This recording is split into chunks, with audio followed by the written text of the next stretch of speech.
How y'all doing? Just thought, my part of my gifting is try to figure out what can go wrong and talk about it. It's my pastoral gifting. Yes, what's broken and needs to be fixed. Okay, how you doing? This is what a different week. We're all everybody swam here today, and we had quite a bit of water that had found its way in the building in different places because of so much rain. So glad you're here today. Been a great week, and I was kind of surprised by how cool it was today. Right? It's like, well, don't worry, it'll be like the temperature of hell in a week or two. So we're very blessed today. Some of you will know Aunt Grace from Aunt Grace, who is in the most northern part of India, in the shadow of the Himalaya Mountains, almost West Bengal. Her and her husband run a ministry there, and for the last 8 years or so, 8 or 10 years, we've been able to be involved with them. And we're just so thankful that they're here today, and we're going to bless them. And I might be able to say a little bit something afterwards, but I want to encourage you. You can go on our website and give to HEM, that it's called Himalayan Evangelical Ministries, and so you can give to that and help them in all that they do, and we want to help them.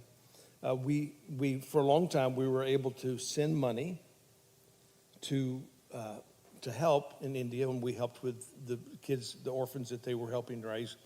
The Indian government has become more aggressive to fight that and make it more and more difficult, but we're glad she's here today, and while she's here today, we can bless her. So I want you to just remember that and think about that. Would you stand and greet Aunt Grace as she comes to minister to us today in the Word of God?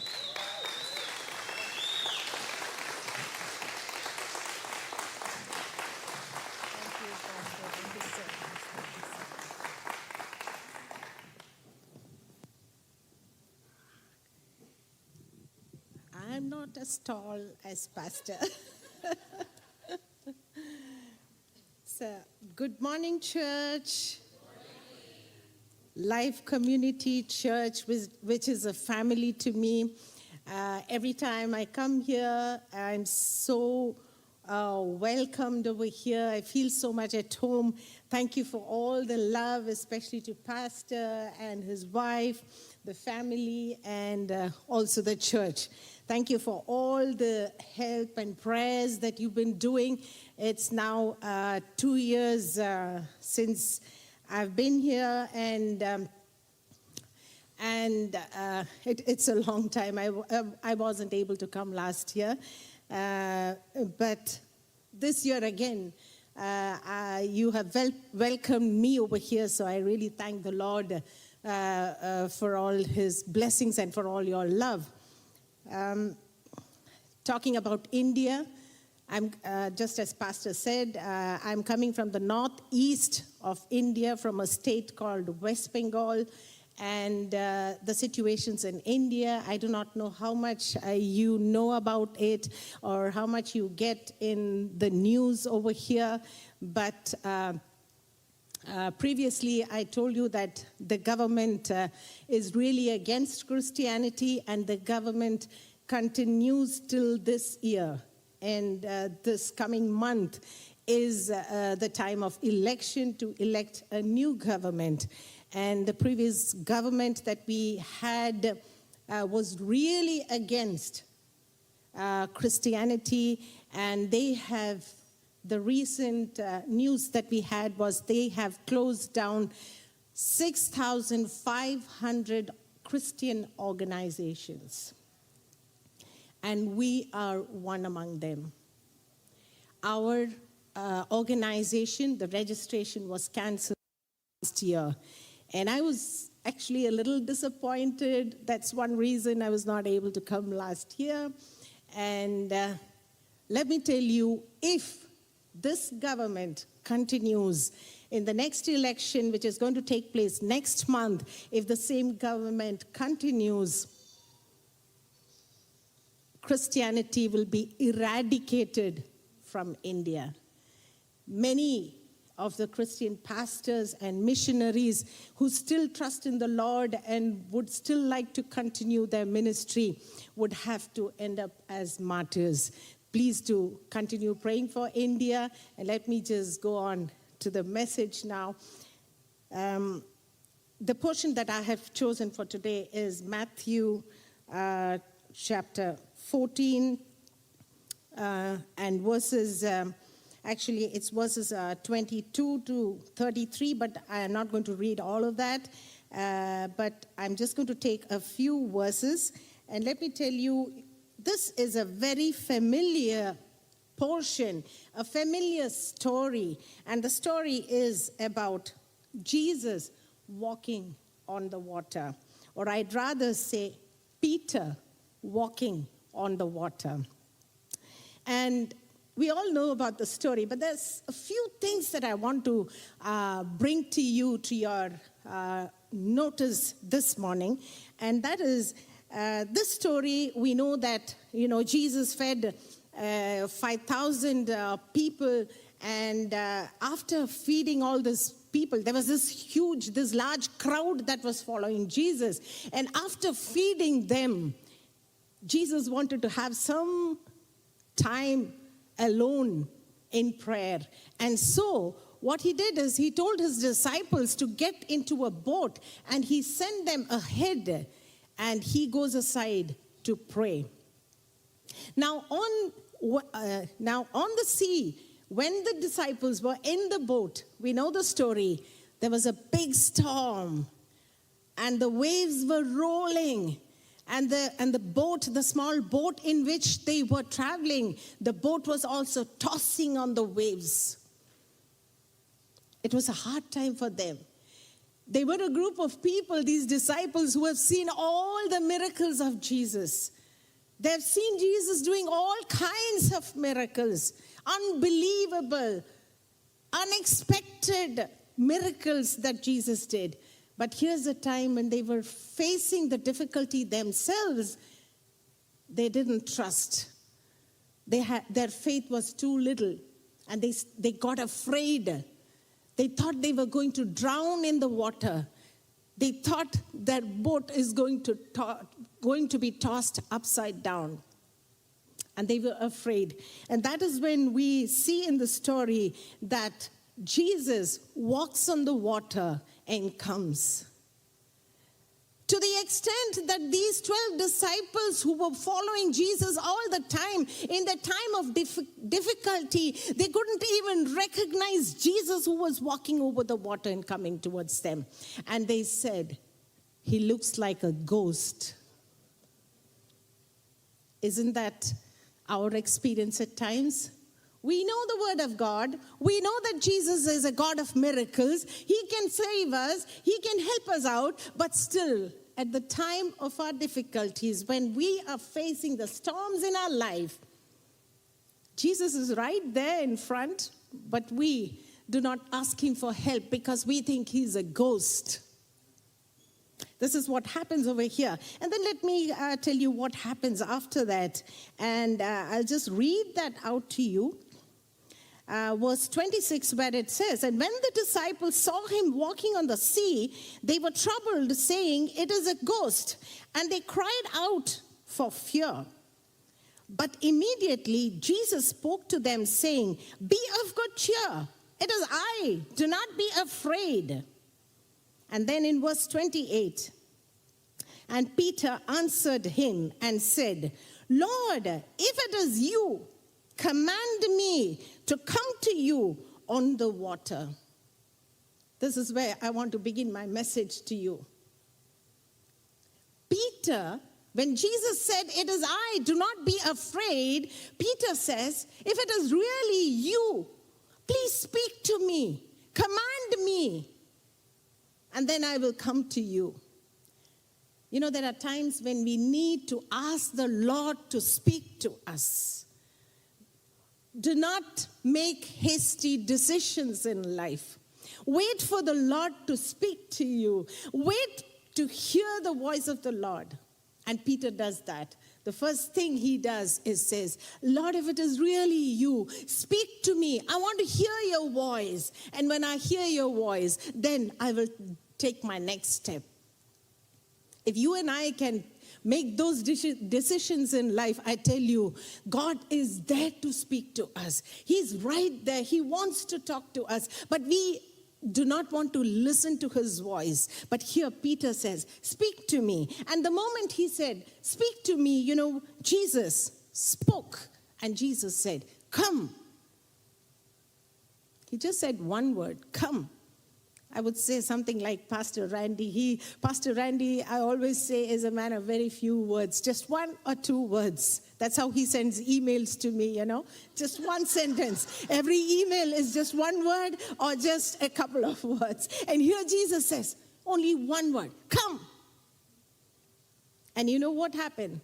The first thing I said is Peter wanted to hear the voice of God. The second thing is the moment he hears the voice of God, when he hears that word command, he immediately obeys. And what does he do? It says over here, and so he said, come. And when Peter had come down out of the boat, so what happened is, as soon as Jesus said, come, Peter steps out of the boat. Immediate obedience. Delayed obedience is equal to disobedience. Many people, they say, when, Jesus tells you something, you receive a command from the Lord, we say, hey, hold on. I've got a lot of work. I have another 10 years for retirement. I'll do something for you, Lord, after my retirement. Many decisions. The Lord wants us. The Lord is telling us, speaking to us. When you come to the church, when you listen to the messages, the Lord speaks to you, but you want to delay. That's human nature. That's everyone's nature. Even I do that. Okay, sometimes I think, but what about my family? What about my children? What about my grandchildren? But there are times when the Lord wants you not to think about anything that is around you, but to take a quick decision.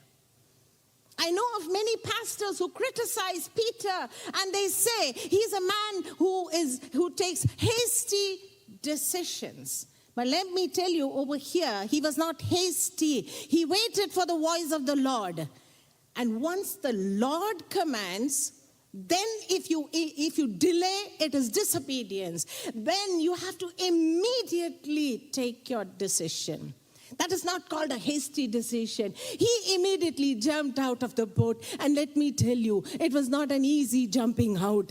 You and I, humanly speaking, with the human brain that we have, we would try to think, no, it is dangerous to get out into that water because, you might drown. You start thinking about all the surroundings, about all the wind and everything that was going on.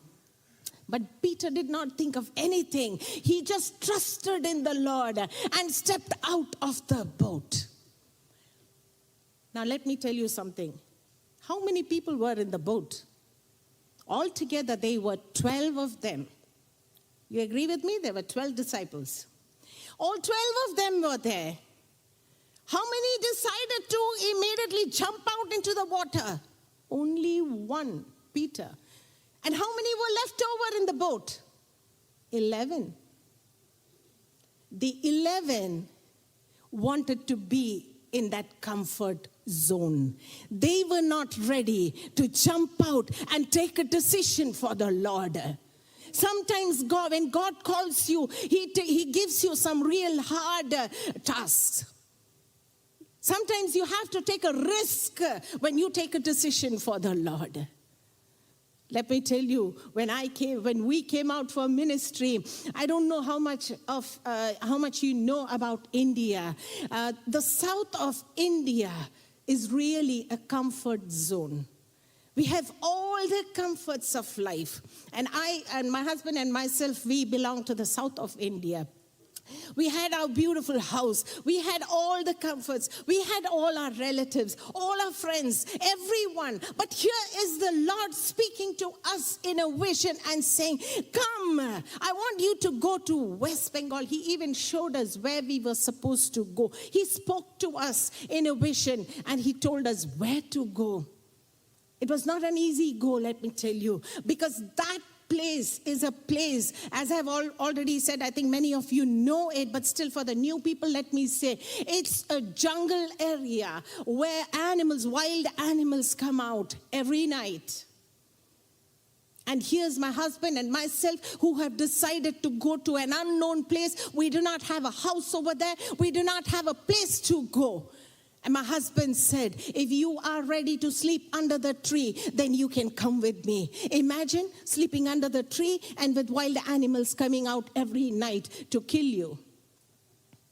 And then a place where there are extremists traveling all the time, hiding in those places. They have all these guns and all these weapons around on their body. It's not an easy decision. It's almost like Peter jumping into the water. And here's the Lord saying, go to the jungles of West Bengal and do my ministry. But when he calls, and if you've really heard his voice, you need to jump out immediately. If you delay a little bit, it is called disobedience, and you will not receive the crown that he has kept for you. And so we both had to take that quick decision. Let me tell you what happened ahead. And then Peter, after that, we see that Peter walked on the water. When he stepped out of the water, he was just looking into the eyes of Jesus. He just knows that Jesus called me. And he was just looking into the eyes of Jesus. And he was walking on the water. He did not drown. The 11 that was sitting in the boat would have said, oh, he's the most foolish person. The most foolish person ever on earth. Who could take such a dangerous decision? What will happen to his life if he drowns? Sitting in the comfort zone, you cannot experience that great experience of walking over the water. You want to do something unusual for the Lord? You have to take a risk. You have to jump into the water. You have to immediately obey him. These are some lessons that we get from the Bible. But you know, it's hard for us to say, yes, Lord. It's so hard. We our brains are like computers. There are so many things that are going through our mind. It blocks us from obeying the Lord. Now let me tell you, he walked on the water. He was very quick to take a decision, but he walked on the water, which you and I cannot do, which the other 11 could not do.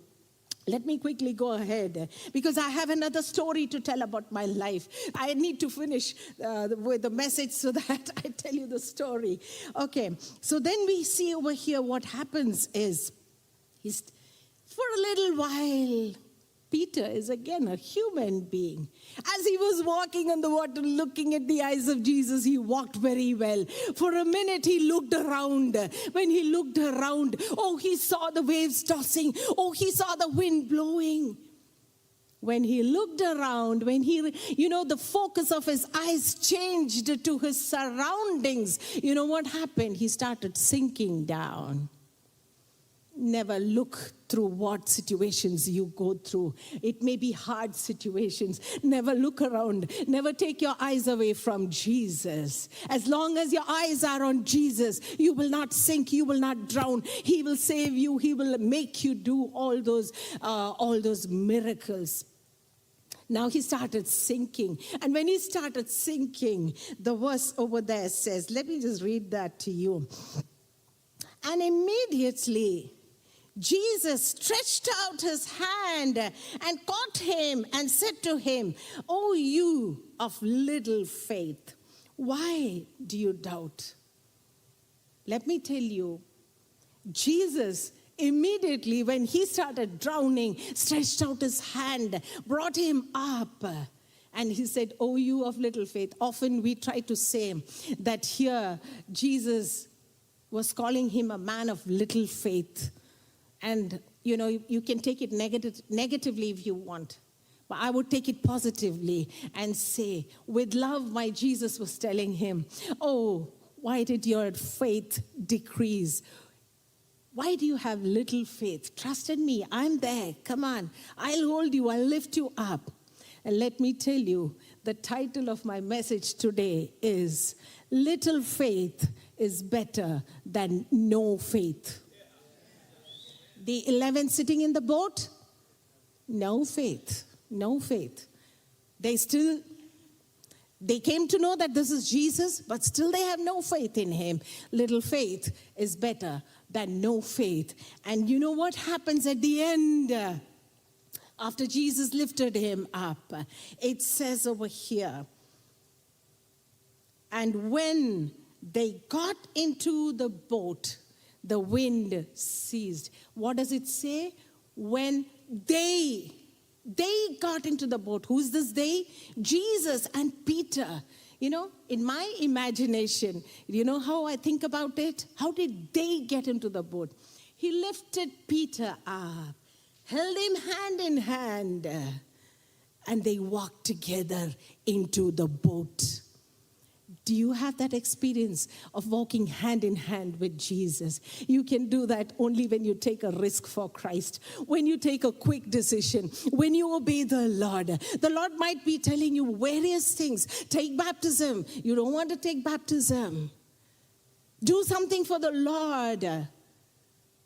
Might be financially, might be various things, maybe something about the family, but we are slow to make decisions. But here's the example of Peter. Let me tell you quickly, my Jesus is with you to save you and to walk hand in hand with you. He will never leave you alone. It says in the Bible, I am with you. Do not be afraid. Can we trust these words of the Lord? Let me quickly tell you a story of how maybe some of you might have heard the story, but I would like to repeat the story because it goes so well over here. Once I was in West Bengal, I was going to one of our villages. Let me tell you, actually, there was some issue that was going on over there. We had appointed 2 boys over there to take care of that village, the ministry in that village. But there was some issue over there. Let me tell you, the villagers over there, they're always under drugs. And they're always wearing, these like big knives, like a dagger, like a sword on one side of their body.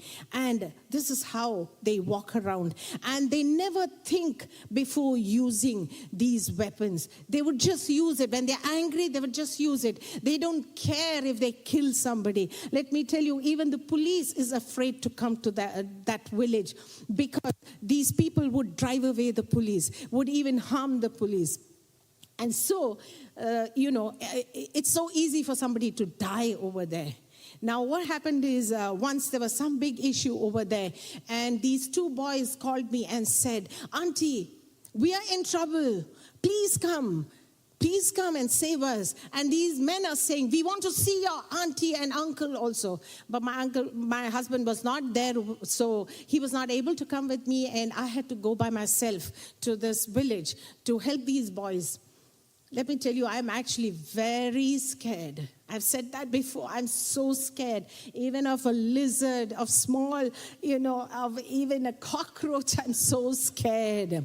And now, let me tell you, but once you come out for ministry, I'm sure Peter was a person who was very scared. But when Jesus calls you, you have all the courage. And the Lord, and when I go out for ministry in those areas over there, it's so dangerous over there. But somehow God fills me with some kind of a strength, some kind of a courage. I do not know how to explain it. I just quickly took my truck, I drove, and I went to this village where I have to cross 7 rivers and go to this to this village.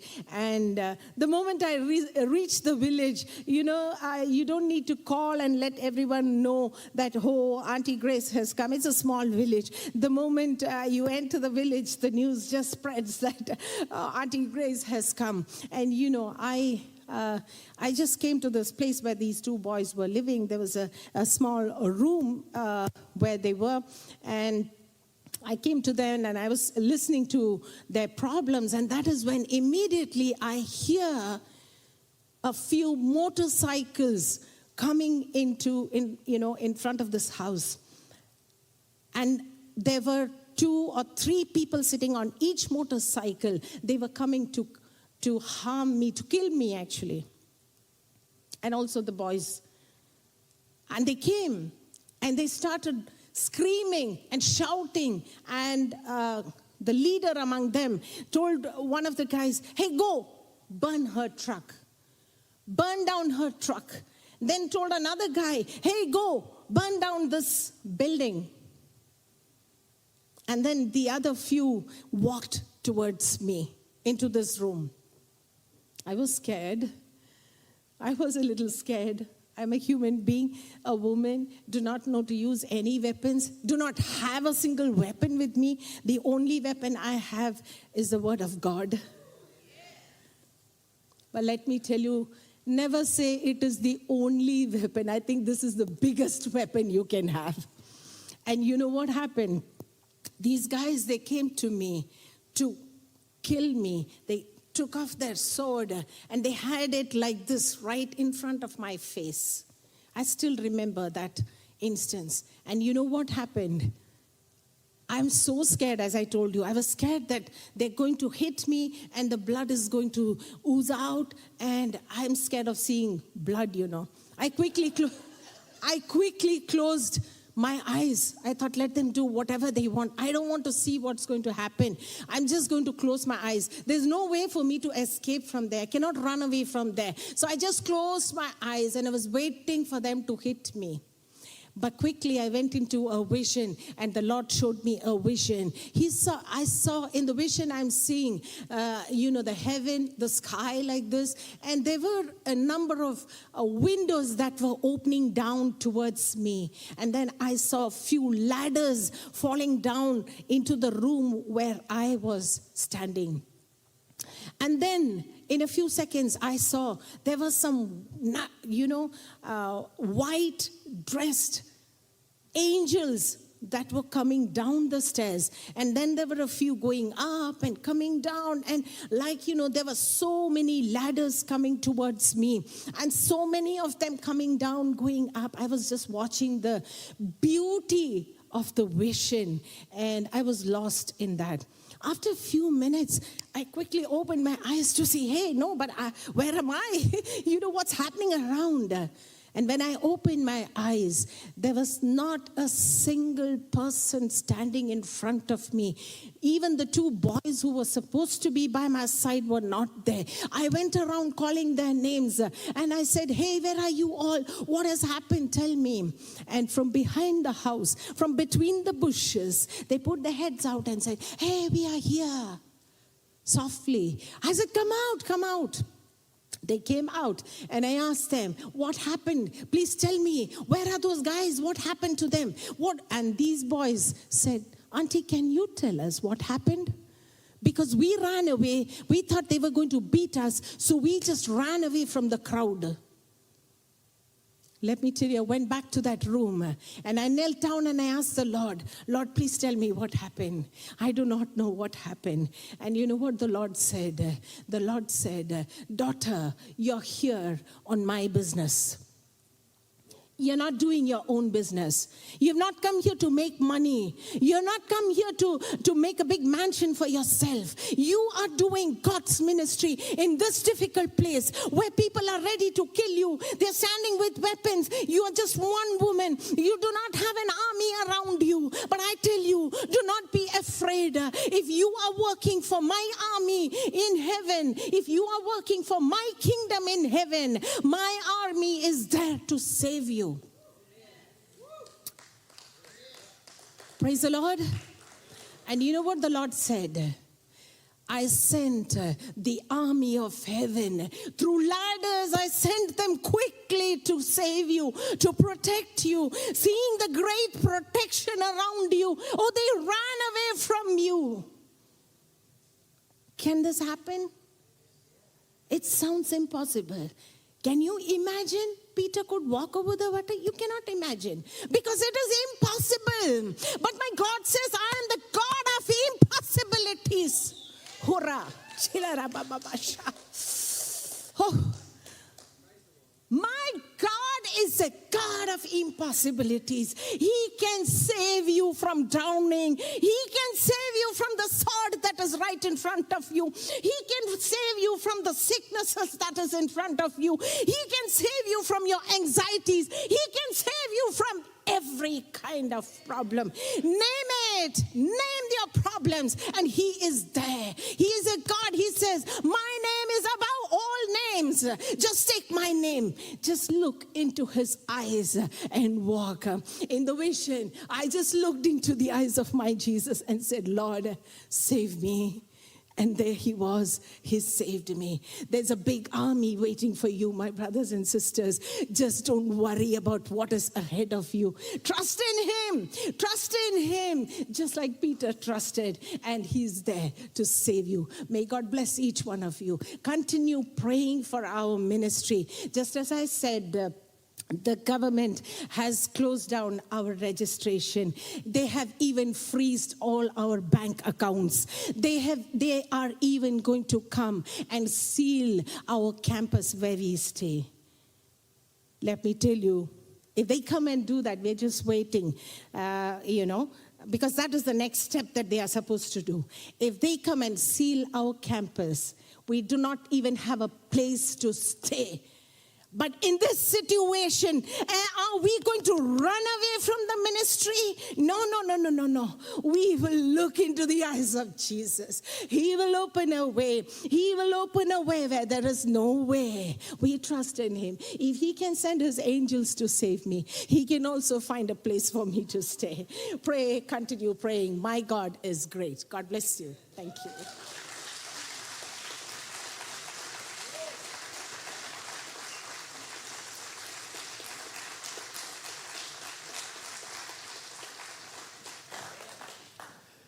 That was great. Amen. Amen. God is faithful. God is so faithful. So we want to pray for Aunt Grace. If you want to give, we'll be able to give her some money that she can take with her. That's about the only thing that can happen now. One of the last big checks that we were able to send, the government intercepted, and it took about 8 months for it to go through before they finally. I was like, okay, if you're not going to give the money to her, give it back.